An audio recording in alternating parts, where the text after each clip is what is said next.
कटोरा ताल पर नर्सिंग छात्र छात्राओं का 5वें दिन भी धरना जारी रहा। दिल्ली के जंतर मंतर की तर्ज पर ग्वालियर के कटोरा ताल फ्लैग पॉइंट पर शुरू हुआ नर्सिंग छात्रों का अनिश्चितकालीन धरना आज 5वें दिन भी जारी रहा। एनएसयूआई के बैनर तले बीएससी और जीएनएम के छात्र अपनी मांगों को लेकर वहीं डटे हुए हैं। छात्र इस जगह को नर्सिंग का जंतर मंतर कह रहे हैं। एक आंदोलन को 5 दिन बीतने के बाद भी प्रशासन की तरफ से कोई पहल नहीं हुई है। छात्रों का आरोप है कि ना तो कॉलेज प्रबंधन और ना ही कोई अधिकारी उनकी सुध लेने पहुंचा।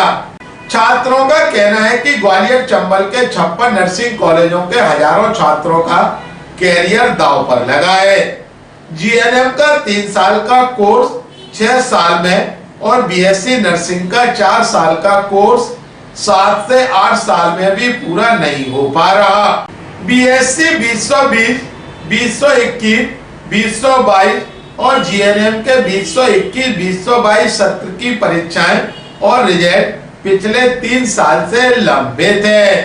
ग्वालियर अभी तक को जानकारी देते हुए नर्सिंग छात्र ने कहा, ये कॉलेजों की परमिशनों को लेकर मुद्दा खड़ा किया गया है, क्योंकि जो सीएमएचओ साहब ने जो परमिशन दी है कॉलेजों को, इंस्पेक्शन हुए थे तो कॉलेजों को मान्यता दे दी थी, बच्चों के एडमिशन ले लिए थे, फिर बाद में उनको अनसुटेबल बता के बच्चों के भविष्य को खिलवाड़ किया गया है उनके साथ। फिर बच्चों को इधर से उधर शिफ्ट करा जा रहा है। उनकी फ़ीस, जो बाहर से बच्चे आए यहाँ रह रहे हैं, उनकी फ़ीस भी ली गई है। फिर उनको उस समय दूसरे ओसी सेशन में शिफ्ट नहीं किया जा रहा है, फ़ीस भी उनकी चली गई है। कई बिहार से, यूपी से, महाराष्ट्र, मतलब बहुत दूर दूर के यहाँ पर रह रहे हैं बच्चे। तो सीएमएचओ साहब का ये जिम्मेदारी बहुत बनती थी कि उनने अनसुटेबल कॉलेज थे, उनके पास हॉस्पिटल नहीं थे, खुद के निजी हॉस्पिटल नहीं थे, बच्चों को प्रैक्टिस कराने के लिए जगह नहीं थी, बिल्डिंग कई कॉलेज तो ऐसे देखे गए जहाँ खुद की बिल्डिंग भी नहीं है, फिर भी उनको एक मतलब एडमिशन देने के लिए परमिशन दी गई। फिर आखिर उन बच्चों का क्या होगा? और अगर परमिशन दी गई है तो इसके जिम्मेदार सीएमएचओ साहब हैं। इस मुद्दे को बहुत गहराई से उनको लेना चाहिए और बच्चों का जो भी बन रहा है उनके एग्ज़ाम को लेके, कॉलेजों को लेके, इस मुद्दे को सीएम साहब को और जो हाई कोर्ट में मुद्दा चल रहा है इसको जल्द से जल्द उसकी वो करी जाए, मतलब निराकरण किया जाए और बच्चों का भविष्य एक देखते हुए सुनिश्चित हाथों में दिया जाए।